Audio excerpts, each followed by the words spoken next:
Hey, what's up, everybody? John Cox here. It's Sunday evening.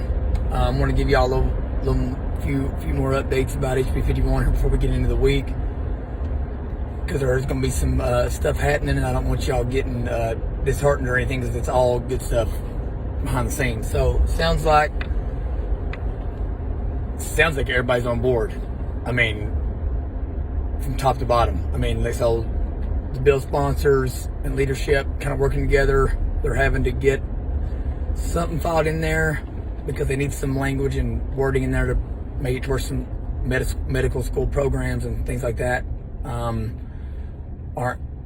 under this umbrella, because obviously if they're working in hospitals and stuff, they have to be able to require certain things, I guess. I mean, I guess I get that.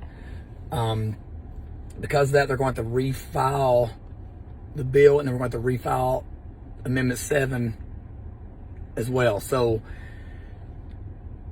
the main reason I'm doing this right now is because I want y'all to know that, like, best case scenario, we're probably looking at is a vote for this on Wednesday.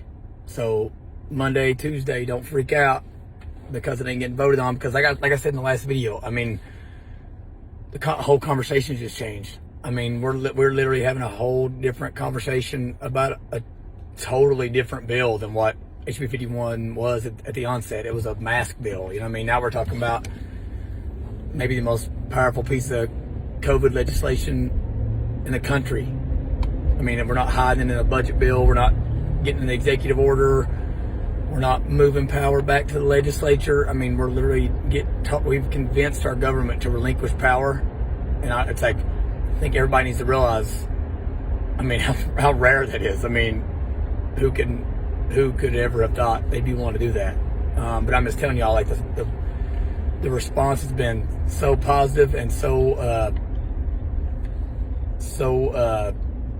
like what I didn't expect to happen. I mean, I went into this being a pessimist myself, you know what I mean? But felt like we had to at least give it a shot.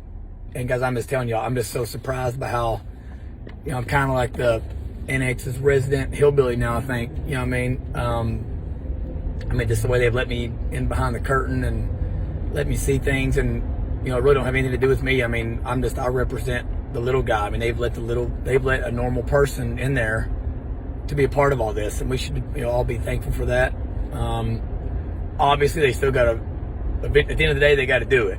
You know what I mean? I mean, that was the same thing that happened with the amendment itself. I find it was just like, you know, like, listen, we got to get this thing filed or we lose all credibility. And that's why once this is all said and done, everybody needs to be getting behind Josh Callaway and blowing him up with thanks, and making sure we're getting him votes, because that man has, him filing this thing is just so big, so important. You know, he's just such a patriot, and I think God put him there just for this. So, yeah, so just so y'all know, like I said, I just want to make sure y'all knew when it didn't come up for a vote Monday, when it didn't come up for a vote Tuesday, it's literally because it can't, because they're having to refile some stuff and then refile the amendment, and so the earliest they can call it for a vote is Wednesday. And again, that's, you know, that's best case scenario, and that's not taking into account the fact they have other stuff going on. But definitely needs to get, if it hasn't been called by the end of the week, then, you know, I may not be able to have this kind of a positive video to give you.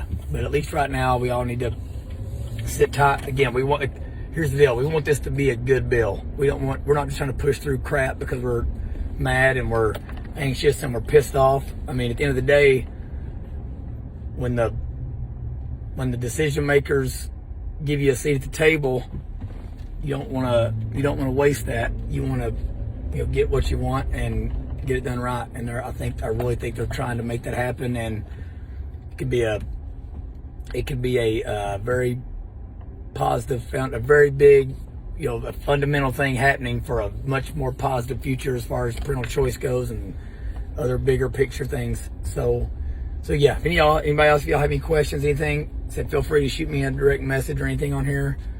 Thanks a lot for listening to me ramble and all that stuff a second time. And I just apologize that I didn't start doing these a month ago, so I could help keep everybody's blood pressure down a little bit. But love all y'all guys. Appreciate you listening to this, and talk soon. Bye-bye.